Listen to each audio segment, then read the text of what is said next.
Astaghfirullahaladzim alladzi la ilaha illa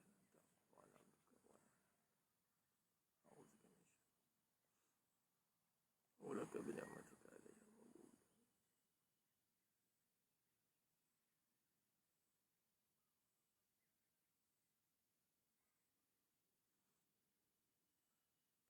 Astaghfirullahaladzim alladzi la ilaha illa anta khalaqtani wa ana 'abduka wa ana 'ala ahdika wa 'adika mustaqim. A'udzubika min syarri ma sana'tu abu laka bi ni'matika alayya wa abu bi dhanbi faghfir li fa innahu la yaghfiru illa anta.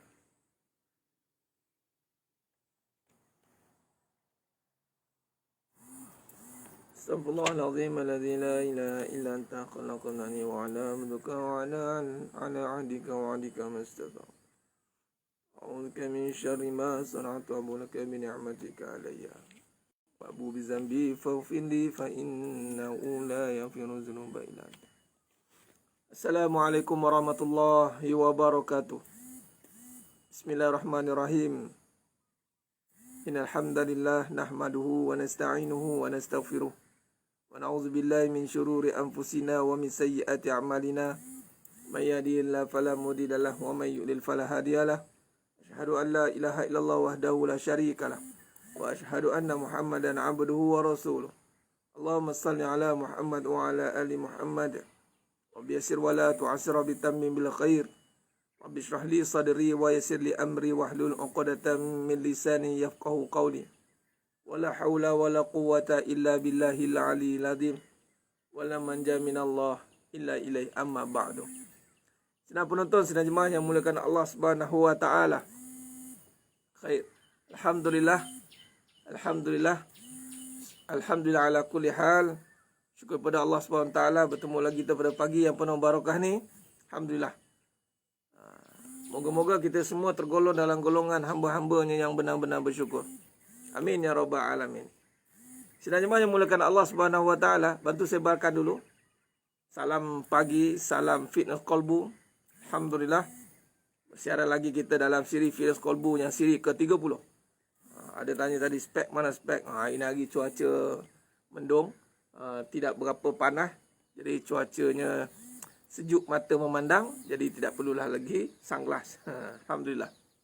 Baik, bantu saya sebarkan dulu insyaAllah pada pagi yang penuh barakah ni kita akan bincangkan dalam perbincangan kita dalam siri fitness kolbu ni, kita lebih kepada berbincang bagaimana aplikasi. Dalam fitness kolbu ni kita akan tumpu pada perbahasan aplikasi dalam kefahaman kita, perfahaman tentang akidah, tasawuf dalam kehidupan. Sebagai contoh tajuk kita yang biasa saya sentuh juga, iaitu susah tidak merasa susah, senang tidak merasa senang. Nah, bagaimana yang dikatakan susah tidak merasa susah, senang tidak merasa senang? Masya Allah. Baik, nanti kita akan bincangkan. Bantu sebarkan dulu sahabat-sahabat kita, pejuang-pejuang kebenaran. Lakukan tugas anda sebagai pejuang-pejuang kebenaran, sebarkan live ini insyaAllah. Dan Alhamdulillah, syukur pada Allah Ta'ala, Allah izinkan kita istiqomah dalam pengajian insyaAllah. Mungkin ada yang sedang bersarapan mungkin, atau sedang berehat-rehat, ataupun sedang menanti pelbagai program ke apa ke, wallahualam. Jadi mudah-mudahan apa pun anda sedang lakukan pada pagi ini, pastikan niat dengan Allah, billah. Apa pun kita dengan Allah. Banjir Temerloh dah semakin surut, Masya Allah, Alhamdulillah. Teruskan munajat pada Allah SWT, teruskan munajat. Apa pun yang berlaku, apa pun yang terjadi, semuanya di dalam genggaman kekuasaan Allah. Baik, susah tidak merasa susah, senang tidak merasa senang. Terima kasih kepada semua yang dah bersiaran dengan saya pada pagi ini. Alhamdulillah. Waalaikumsalam warahmatullahi wabarakatuh. Kepada semua yang memberi salam, ahlan wa sahlan wa marhaban bikum. Kepada yang baru mengikuti pengajian ini, yang sentiasa istiqomah, tahniah. Ada diberi kekuatan untuk terus istiqomah, insyaAllah. Baik. Akhirnya sidang jemaah memuliakan Allah SWT, akhirnya nanti yang akan duduk pada keadaan yang konsisten, stabil, itu alanya istiqomah. Ya. Yang akan duduk pada keadaan kestabilan itu, dia panggil stabil ni, iaitu tablik. Tablik ini dalam pengajian hakikat kehidupan, sidik, amanah, fatanah, tabligh. Ada 4 kaedah dalam perbahasan kehidupan. Pada fasa yang keempat dipanggil tabligh. Tabligh ni fasa yang konsisten. Tabligh ni dia konsisten. Apa maksud tabligh? Dia konsisten. Yang faham, kita faham jemaah tabligh kan. Jemaah tabligh tu yang maknanya dia keluar khuruj kan, menyampaikan dan mengamalkan sunnah bagi Nabi SAW dari segi pemakaian, pemakanan, semualah. Dan memang itu kaedahnya juga. Dan cuma nak bagi tahunya, tabligh dalam konsep hakikat kehidupan itu dan kita kait dengan sifat Nabi SAW itu adalah konsisten. Menyampaikan, nak menyampaikan, pastikan yang penyampai itu tidak mudah terkesan. Dia konsisten. Jadi akhirnya kita nak cari, ataupun kita nak bina diri, kita nak cari diri kita, yang mana sentiasa ada amalan yang konsisten, ada kehidupan yang konsisten, dan yang mana dia punya performance hidup dia itu, dia macam mana pun keadaan dia sentiasa duduk pada keadaan yang tetap. Yang ini kita nak. Allahumma salli ala Muhammad wa ala ali Muhammad. Sidang jemaah yang muliakan Allah SWT. Khair. Alhamdulillah. Saya kira perkembangan banjir pun ada peningkatan yang baik. Yakni tadi dah surut. Mungkin ada tempat lain pula. Macam mana? Wallahualam. Apa pun yang berlaku, kita doakan semuanya dalam keadaan yang terkawal. Dan cumanya kita doa keadaan COVID ni kan. Katanya sampai 2,000 lebih dah, 2,500, 3,000 kan. Kita doakan juga. Apapun kondisi keadaan ini, dia tidak memberi kesan yang memudaratkan dalam kehidupan. Khair. Allahumma salli ala Muhammad wa ala ali Muhammad. Ya, konsisten. Berterusan amalan. Kalau kuliah berterusan, dia kena berterusan tuan-tuan. Kalau tak berterusan, dia takkan jadi. Dia tak ada kesan. Orang yang susah untuk berterusan, dia tidak akan ada kesan. Kejap dengar, kejap tidak. Bukan berterusan dengan orang. Contoh macam kuliah saya. Jangan berterusan dengan saya. Tapi berterusanlah untuk berada dalam pengajian ini. Semalam ada sahabat jemaah kita datang. Mana yang ada berdekatan? Mana yang ada berdekatan dengan area Dina Alam? Saya di Dina Alam. Anda ada yang terutama lelaki lah. Anda dialalukan untuk datang. Anda kena dengar secara live, secara talaki berdepan. Sahabat jemaah saya itu datang. Daripada sarjana utama. Dia kata, Ustaz, saya paksa juga datang lagi. Kata. Dia berbeza lah Ustaz. Walaupun saya dengar, tapi berbeza lah. Dia nak konsisten. Sebab bila kita datang depan ni, dia lain macam. Dia punya konsisten itu lain. Dia dapat impact untuk konsisten itu. Itu dia. Walaupun ada yang terhalang untuk datang, itu tak ada masalah. Tapi kita nak supaya kita faham kedudukan kita itu bagaimana dan kita nak mengatasi dia. Kita nak mengatasi keadaan itu. Nak mengatasi keadaan yang sedang berlaku. Baik.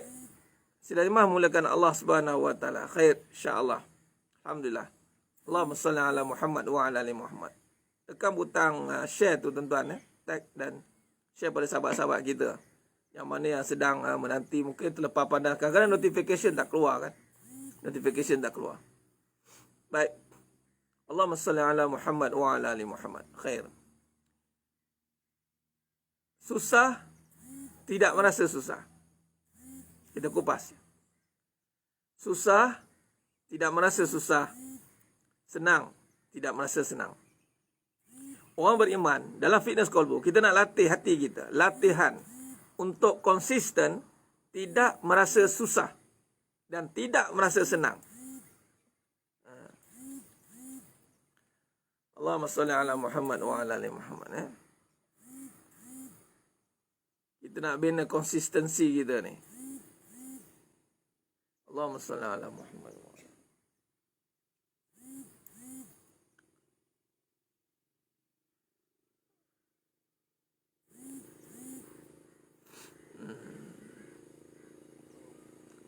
Salam. Ustaz, saya terkena mengantuk-mengantuk. Lepas tu ada pula yang kata saya agama-agama lah. Hubungan dengan alam kena jaga juga. Kata awak tu dapatkan alpa. Pemberi sama setakat saya. Oh. Okay.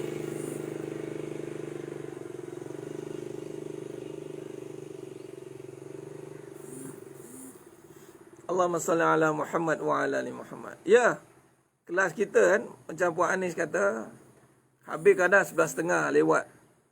Habis lewat. Sebab tidur awal. Dia beginilah. Dia dalam pengurusan masa ni. Pengurusan masa ni, dia yang penting mengisi masa. Mengisi masa. Selagi mana masa itu diisi dengan ibadah. Anak tidur lewat ke? Anak tak tidur ke? Yang penting ada kesan ibadah. Orang yang beribadah, insya-Allah dia akan dicegah daripada segala musibah lah. Orang beribadah kan, musibahnya memberi mudarat. Ataupun orang yang taat itu orang yang sihat. Orang sihat, orang yang taat itu orang yang kuat. Jangan kita ni, Allahumma salli ala Muhammad wa ala. Sedangkan tidur minimum 3 jam je. Kadang-kadang ada tak tidur pun. Saya pernah berjumpa dengan kiai di Indonesia. Kiai Makhtum nama dia. Dia 30 tahun tak tidur malam. 30 tahun tak tidur malam. Tak tidur langsung. Amalan dia apa? Baca Yasin. Dia kata amal Yasin amal amalan. Kiai Makhtum. 30 tahun tu tak tidur malam. Subhanallah. Dia isi malamnya dengan berjaga. Jadi jaga. Cuma dia waktu duha dia tidur kejap. Dia macam stay Mekah tuan. Di Mekah Arab, malam mereka tak tidur. Mereka straight dia jaga. Dan siang dia tidur kejap. Lepas tu tidur qailullah. Tidur sebelum zuhur kalau boleh. Allahumma salli ala Muhammad wa ala ali Muhammad. Baik. Jadi setiap yang mengikuti pengajian ke, mood on latihan. Kita nak latih diri kita. Khair. Allahumma salli ala Muhammad wa ala ali Muhammad. Nak latih diri kita untuk mengisi masa. Kita nak ada lepas habis pengajian tak tidur pula. Itulah dia. Cik Nah, kan? Nak kata dia macam tarawih lah. Solat tarawih ke, tadarus ke, kan? Ataupun kuliah ke. Dia pakat nak habis awal lah. Tapi lepas pada itu terkebil-kebil juga mata. Dia buat benda-benda yang tak sepatutnya. Itulah dia. Allahumma salli ala Muhammad wa ala ali Muhammad. Sekarang ramai tak tidur malam. Tak ada. Sekarang punya suasana kehidupan dah terbalik. Dah terbalik. Malam tu dia tak buat aktiviti. Patut malam tu isilah dengan sujadah wa qiyamah, kata Allah. Sujadah wa qiyamah. Sujud atau berdiri tu beramal.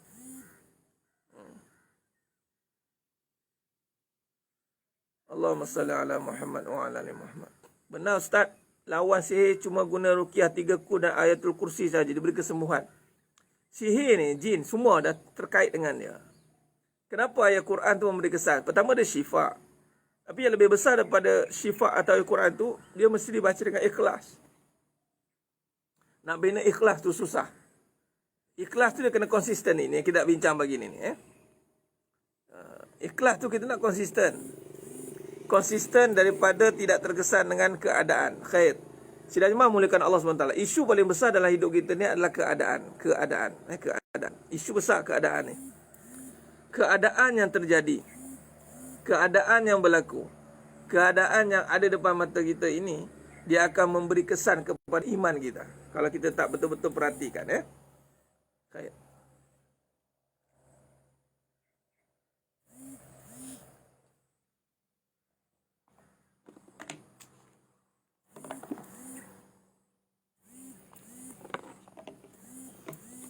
Keadaan. Jadi susah. Pertama kita kena faham. Allahumma salli ala Muhammad wa ala ali Muhammad. Khair.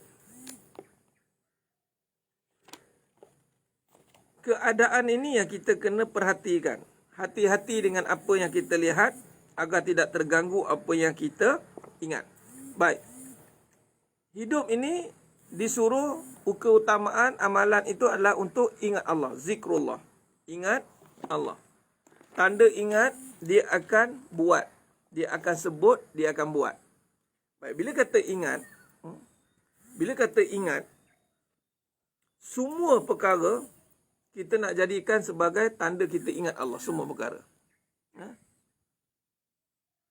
Ustaz boleh bagi suatu cara utama tentang emosi? Ni tadi. Anda kena tahu dulu perasaan. Bab emosi, perasaan. Samalah emosi, perasaan, nafsu. Itu ada 3 serangkai tu. Apakah faktor yang mempengaruhi emosi? Dia kena ada faktor dia yang mempengaruhi emosi sehingga kita boleh terganggu emosi. Emosi yang tidak terkawal, emosi yang di luar kawalan, itu kerana dia tidak mampu berhadapan dengan keadaan. Ingat, keadaan yang berlaku tidak boleh dihadapi dengan emosi. Keadaan, contoh susah. Susah tidak boleh dihadapi dengan perasaan. Anda tidak boleh hadapi kesusahan dengan perasaan, dengan emosi, tak boleh. Walaupun anda kata emosi saya emosi yang cergas. Dia panggil kan EQ, yang EQ lah, IQ lah, SQ tu kan. Emotional quotient panggil. Walaupun anda kata cergas perasaan, tak? Keadaan tidak boleh dihadapi dengan perasaan. Tak boleh, tuan-tuan. Sebab dalam lumrah kehidupan, keadaan akan kontrol perasaan. Hati-hati. Dia tak boleh. Jadi antara amalan untuk mengawal perasaan. Itu dia. Pertama, kita kena letakkan ingat. Itu menjadi keutamaan. Okay. Yang boleh menundukkan perasaan, itu adalah ingat. Ingat itu dengan iman, dengan hati. Jadi sekarang ni, nak berhadapan dengan keadaan susah atau senang, itu mesti dengan hati yang beriman. Keadaan bukan emosi. Keadaan lah Puan Alia. Bukan emosi. Keadaan tu keadaan. Emosi ialah emosi. Keadaan itu adalah situasi. Keadaan itu situasi. Emosi itu adalah yang akan memberi kesan kepada keadaan itu. Dan keadaan itu juga memberi kesan kepada emosi. Allahumma salli ala Muhammad wa ala ali Muhammad. Baik. Baik, sekarang ni kita nak lihat. Sebab itu pentingnya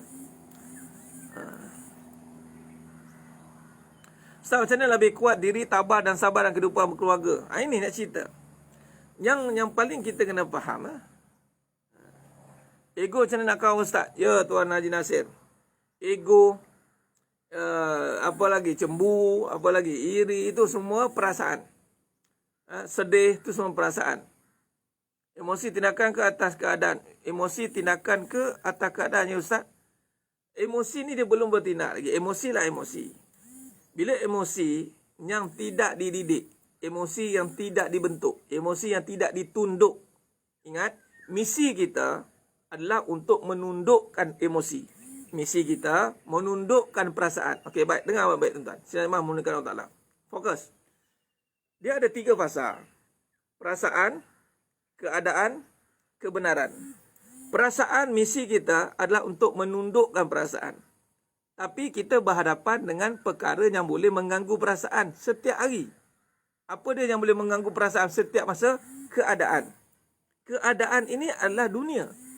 Situasi. Yang ini adalah Allah kata ujian. Situasi itu ujian. Situasi itu ujian. Keadaan itu ujian. Dalilnya apa? وَلَنَبْلُوَنَّكُمْ بِشَيْءٍ مِنَ الْخَوْفِ وَالْجُوعِ وَنَقْصٍ مِنَ الْأَمْوَالِ وَالْأَنْفُسِ وَالثَّمَرَاتِ وَبَشِّرِ الصَّابِرِينَ. Demi sesungguhnya aku akan menguji kamu dengan ketakutan, dengan lapar, dengan kurang harta, dengan kekurangan jiwa, yakni mati, kekurangan hasil tamat tanaman. Jadi maknanya anda kena faham sebelum anda nak beramal. Sebab tu jangan dengar-dengar. Anda bayangkan, dah dengar ceramah macam-macam, anda dah belajar zikir macam-macam, tapi masih ada persoalan, anda tidak boleh kontrol keadaan. Yang paling penting sekarang ni, anda mampu berhadapan dengan keadaan. Anda boleh kontrol keadaan itu. Sebab apa boleh kontrol? Sebab ada kaedah dia. Ada kaedah dia. Tak guna anda beramal, anda melakukan perbuatan, tetapi anda masih nak lari daripada keadaan. Satu. Keduanya, anda sekadar nak tutup keadaan. 2. Ketiganya, anda masih berada dalam, dipanggil hati-hati dengan keadaan anda, berjaga-jaga. Tak boleh sebenarnya, saya ni pantang ni nampak ni. Kan? Dia dah tak boleh. Jadi amalan yang ada tu, dia tidak memberi kesan pada dia. Contoh, dia pergi ceramah, 1, dia baca Quran, dia zikir, dia buat semua amalan-amalan yang berbentuk af'al, perbuatan.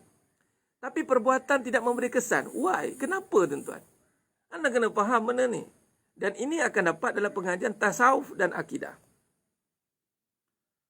Anda kena faham benda-benda tu. Sebab tu jangan kita hari ini. Sebab saya mengkaji. Okey, baik. Apa takdirnya saya menyampaikan ilmu ni? Takdir saya menyampaikan ilmu ini adalah Allah takdirkan saya mempunyai kaedah. Pengajian, penelitian, kajian dia, tuan-tuan.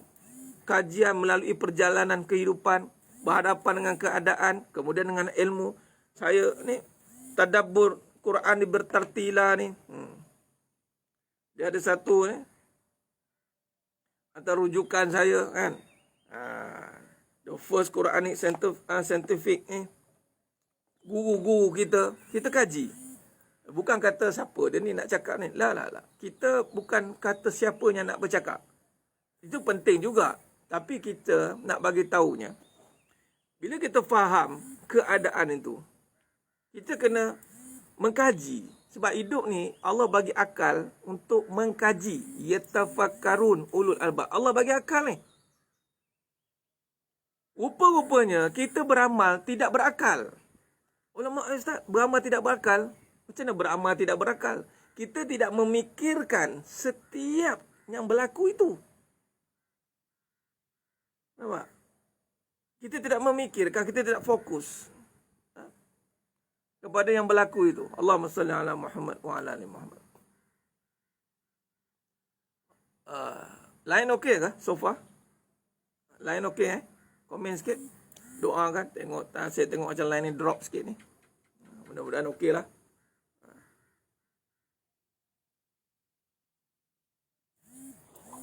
Allahumma salli ala Muhammad.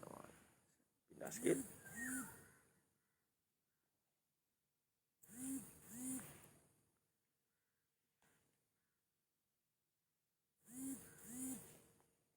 Okey ya? Alhamdulillah. Khair. Okey. Apa maksud beramal tidak berakal? Tuan-tuan, ada orang berilmu tapi tidak menggunakan akal pada ilmunya. Ada, betul tidak? Ilmu ni dia boleh dapat tanpa fikir. Dengar je. Akal ni berfikir terhadap ilmu itu. Menyebabkan dia faham. Menyebabkan dia akan faham. Yang freeze, lock out, masuk balik. Dia kalau start, yang free, lock out, masuk balik. Beramal tapi tak berakal. Berilmu tapi tidak berfikir. Berilmu tapi tidak berfikir. Tadi sebab itu tadi katanya Ustaz, macam mana nak amal emosi ni, kena banyak berfikir. Yatafakkarun ulul albab.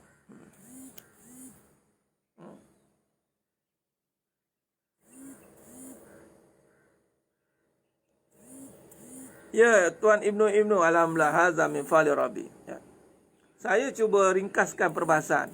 Sebab yang paling penting itu ilmu yang bermanfaat. Yantafa'u bih. Kata Nabi, yantafa'u bih. Yang mana yang memberi manfaat. Kadang-kadang term-term yang kita gunakan itu perlu dirungkai. Kita perlu fikir. Gunakan akal, Allah kata. Akal ada ni. Akal kita mahal, tuan. Akal ni tidak ada pada binatang. Tak ada pada makhluk lain. Malaikat pun Allah tak bagi akal. Wa imma iblis pun Allah bagi akal tapi tidak sempurna akal itu. Kerana apa? Kerana dia tidak ada satu lagi sifat akal, iaitu qalbu, jiwa. Jiwa ni tidak diberikan sepenuhnya pada iblis. Sebab tu sifat dia itu berdendam. Iblis ni sifat dia nafsu je. Dia hati dia mati. Dia ada hati. Kejadian jin ni, dia patutnya ada akal, ada hati. Tapi iblis ni, iblis ni dia punya akal dia mati, hati dia mati, yang hidup nafsu je. Sebab tu dia berdendam banyak. Tapi jin-jin Islam yang mana Allah jadikan untuk memilih jalan kebaikan, iman, maka berfungsilah akal. Ingat, Akal berfungsi bila iman menerangi. Sebab tu ada ilmu tapi tiada iman. Ilmu tu sia-sia. Anda baca Quran, tapi anda tidak berfikir tentang apa mesejnya. Anda tidak yatafakarun. Walaupun anda kena ingat, fikir ni adalah sehingga menimbulkan satu keadaan yang boleh kontrol tadi. Satu situasi yang boleh kontrol. Itu berfikir. Sebab tu kata berfikir ni. Kita tak akan buat tindakan yang pelik-pelik, tuan-tuan. Allahumma salli ala Muhammad wa ala Muhammad. Jadi kita kena beramal dan berakal. Beramal dan berakal. Berakal ni bila iman. Sekarang ni yang kita bincang ni masih lagi perasaan tau. Masih lagi main perasaan lagi. Selagi mana perasaan masih lagi terkesan, selagi tu iman masih belum ke depan. Ingat, saya ulang lagi sekali. Selagi mana perasaan masih terkesan,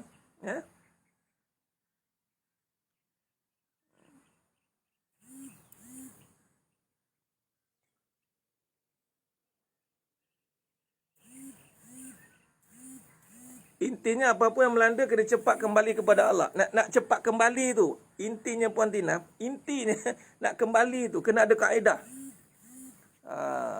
Sebab semua kita orang Islam semua sebut Allah, tapi dia tak sampai. Sebab apa? Dia tidak ada akal. Akal dia, contoh berakal. Akal berfungsi bila berfikir, berfikir berfungsi bila berzikir. Akal berfungsi bila berfikir, berfikir berfungsi bila berzikir. Berzikir berfungsi bila hati itu mengenal. Ia melihat. Contoh, kita kaji tentang susah. Susah itu keadaan. Kita kaji. Susah keadaan. Senang pun keadaan. Keadaan ini makhluk, benda baru. Kita kaji. Nafsu itu perasaan. Emosi. Nafsu peranannya perlu ditundukkan. Ditundukkan dengan apa? Apakah yang akan boleh menundukkan semua perkara? Itu hanya dengan mengenal Allah. Naik bab iman. Okey, bagaimana nak pergi iman kontrol perasaan? Kena bina khasyah, takutkan Allah. Baik, bagaimana nak bina takutkan Allah? Maka ulama meletakkan Sa'id Al-Khudri, Sa'id Hawi, rahimahullah ta'ala, meletakkan melihat seluruh kejadian ini dengan berfikir tentang kebesaran Allah. Ini tugas kita, tuan-tuan. Tugas kita ni, kita nak berfikir tentang kebesaran Allah.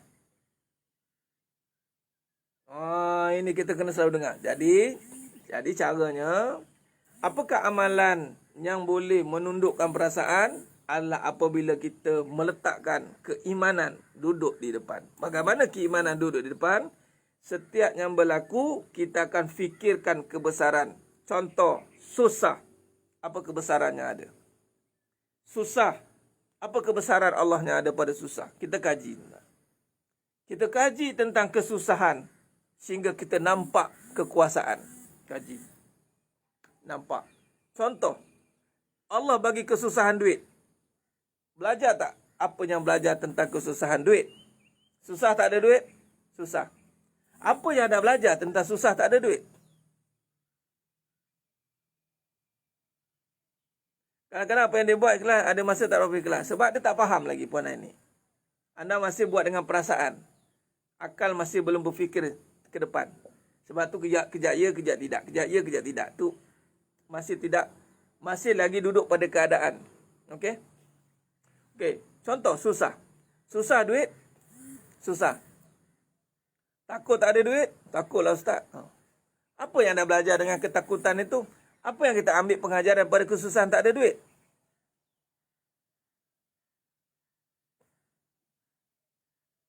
Ya Puan Izzah, yang baru join, terima kasih. Alhamdulillah. Nah, dapatlah ilmu, duit tak ada, rezeki ada. Itu kita belajar. Semalam yang tanya kena scam, ustaz saya kena scam. Yang inbox saya 3,000 dia kena scam. Saya cakap, apa yang dah belajar dengan susah itu? Nampak apa? Nampak apa dengan kena tipu tu? Nampak dunia tu penipu. Nah, nampak dunia tu penipu. Kita kena belajar daripada susah itu. Bukan persoalkan. Susahlah, payahlah. Kalau persoalkan, kita pertikaikan. Sepatutnya kesusahan mengajar kita. Bila mengajar, baik, macam mana susah nak mengajar? Yang mengajar bukan susah itu, tetapi ilmu iman, ilmu tasawuf, ilmu akidah yang mengajar. Sebab di sebalik susah itu ada yang tersembunyi. Apa dia? Itulah kekuasaan Allah. Kekuasaan Allah itu memang tersembunyi, hanya terlihat bagi orang yang berakal.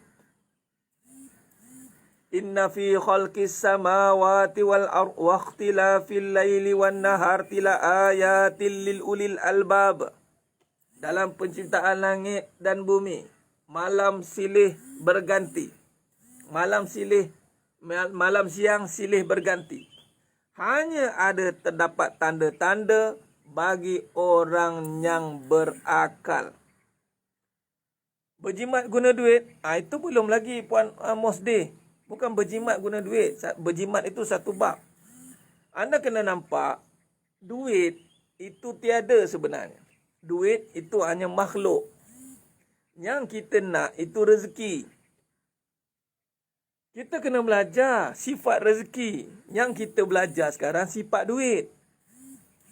Kita belajar tentang duit itu habis. Kita belajar duit itu sikit. Kita belajar duit itu kena tambah. Kita belajar duit itu kena kumpul. Kita belajar duit itu kena jimat-jimat. Kita belajar duit itu kita kena simpan akan datang. Kita belajar duit itu kena dapat dengan bekerja, dengan berusaha. Kita dapat duit itu. Cuma cerita tentang duit.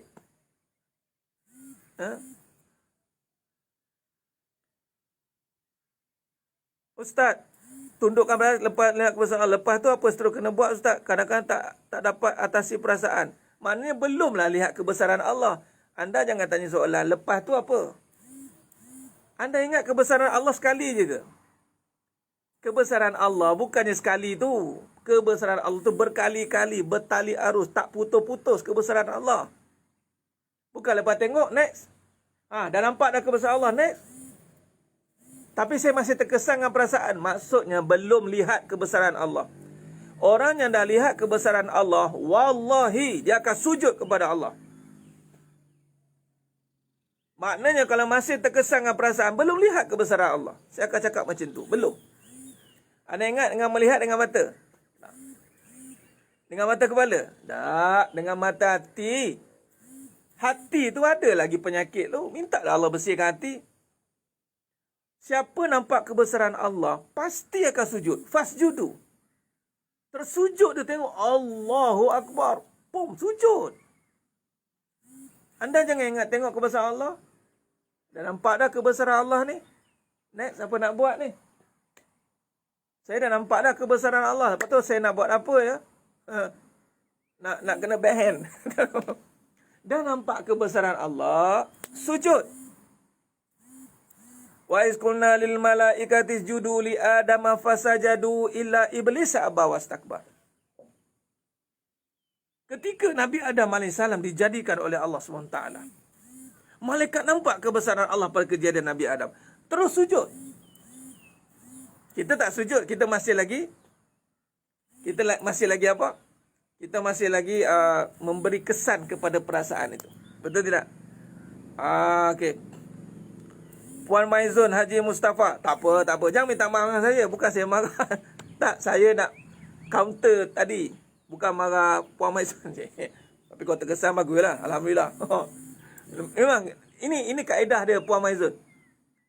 Dia memang kalau pengajian hakikat lisanul haq macam ni. Sebab tu anda tak tahan nak dengar. Biasa kita dengar perbahasan macam ni. Kebesaran Allah itu sentiasa ada. Kita kena melihat kebesaran Allah. Allah sentiasa bagi kita macam-macam, tuan-tuan. Apa lagi kita nak? Kita kena balik ke pangkal jalan. Nafsu tak mau dengar. Nafsu ni dia kena ketuk, tuan-tuan.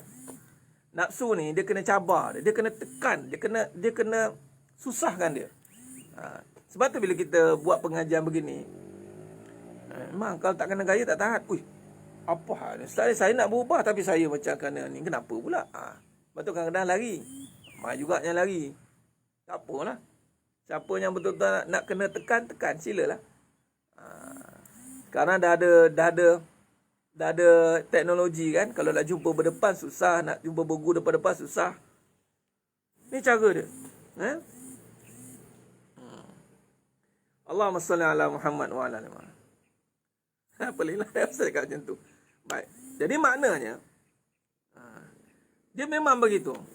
Tak boleh. Nafsu tak boleh berlembut. Nafsu kita tak boleh berlembut. Kalau kita berlembut dengan nafsu, memang kita akan lesu. Siapa yang berlembut dengan nafsu, kita akan lesu. Jadi nafsu ni dia kena bertegas. Pap. Dia kena potong, cantah. Dia kena macam tu.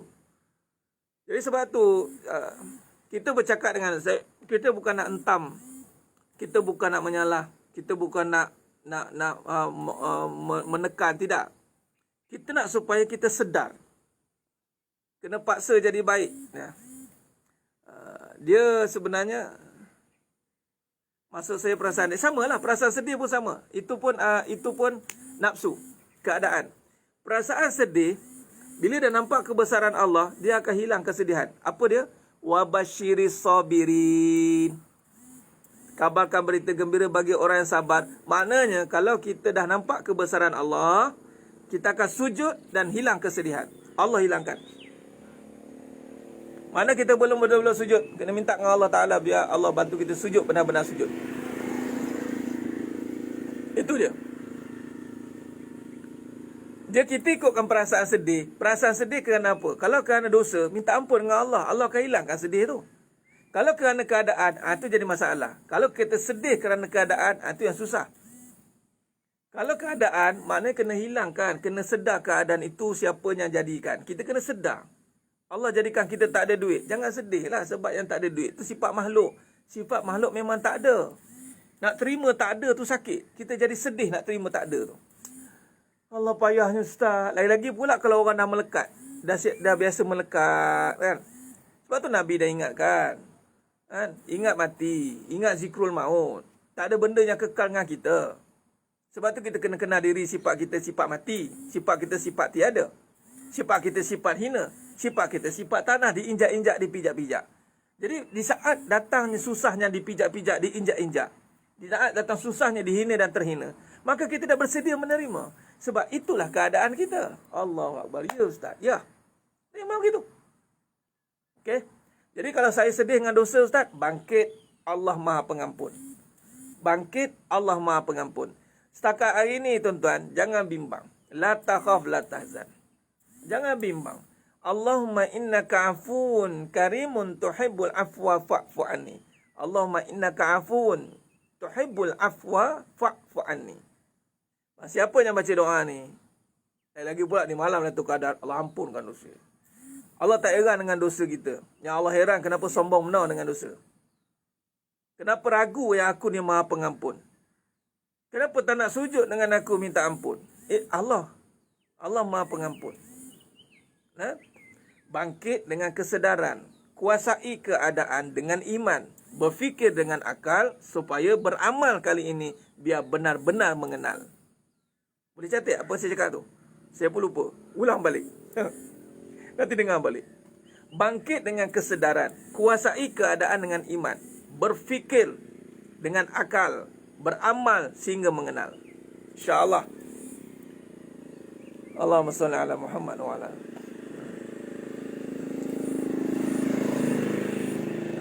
Peliklah dengar Ustaz cakap. Tadi saya cakap lembut tadi tu. Yang saya cakap lembut tadi tu.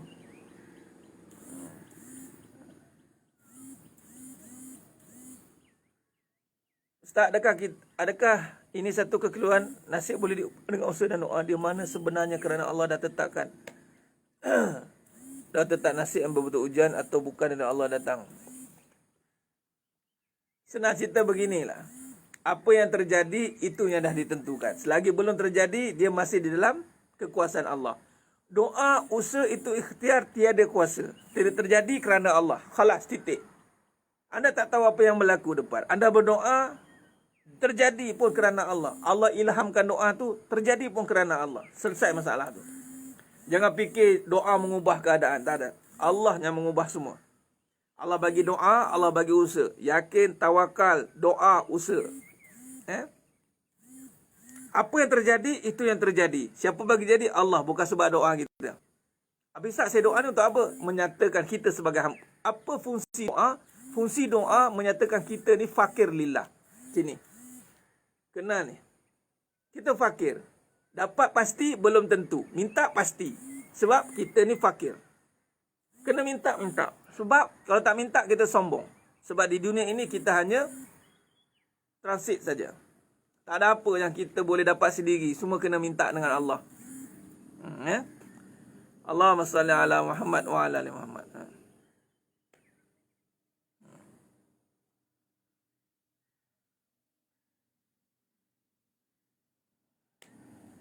Dan begitu. Jadi doa itu kita fakir. Doa kita fakir.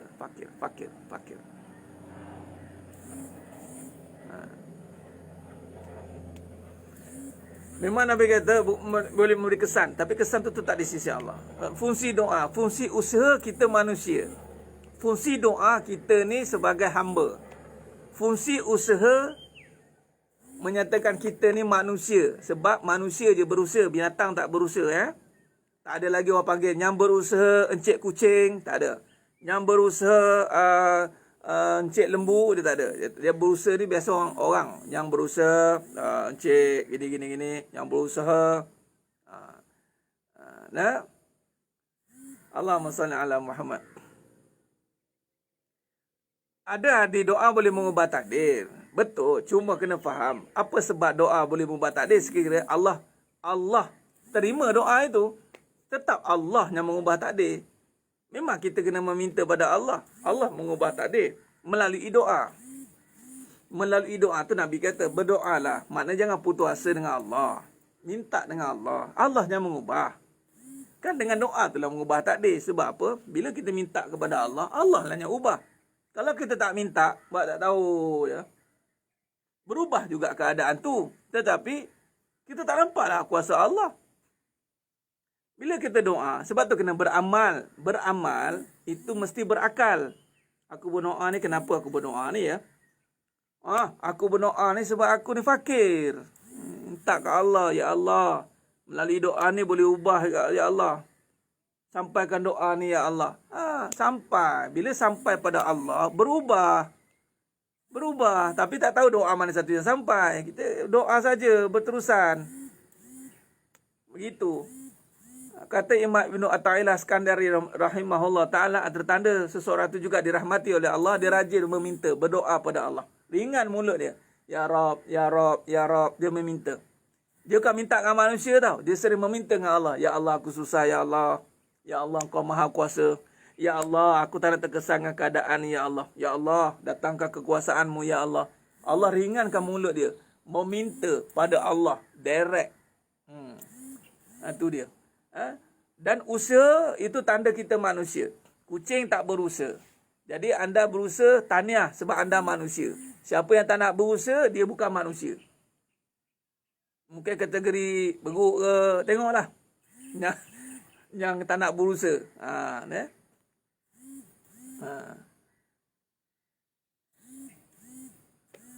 Allahumma salli ala Muhammad wa ala ali Muhammad. Okey?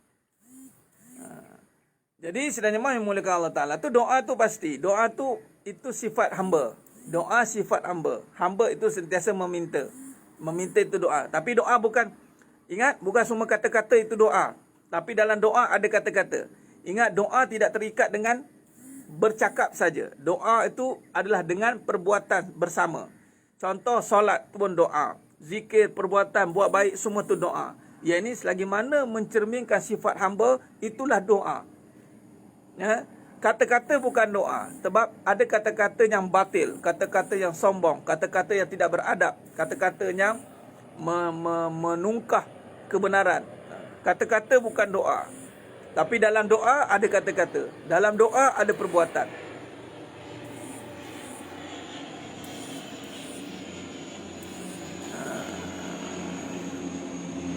Ustaz, saya nak tanya, seseorang yang tak solat tak selalu sangat cakap. Dia tak solat pun rezeki tetap.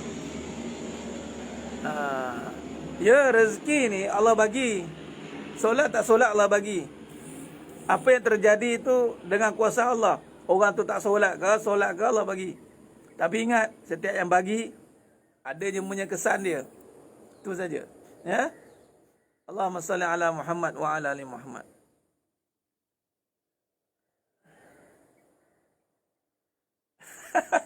Oh ya ke Puan Maisur? Oh, dah faham dah. Sekali kena zaz. Allah. Alhamdulillah. Terima kasih kepada yang faham. Bukan bermaksud saya begini. Kaedah kebenaran begini. Saya bukan begini sebenarnya. Saya siapa kena berdepan tak ada. Tapi kaedah kebenaran kena tegas. Kena cantas. Itu saja. Sebab kebenaran itu pahit. Kulil haq walau kana murran. Pahit itu tegas. Kena cantas. Jadi sudah jemaah mulakan Allah Ta'ala. Khair. Alhamdulillah. Jadi caranya jangan terkesan dengan keadaan. Jangan terkesan dengan keadaan. Tadi apa? Bangunkan kesedaran. Kuasai keadaan dengan keimanan. Bangunkan kesedaran dengan keimanan. Tundukkan keadaan tadi. Tundukkan perasaan. Kuasai dia. InsyaAllah.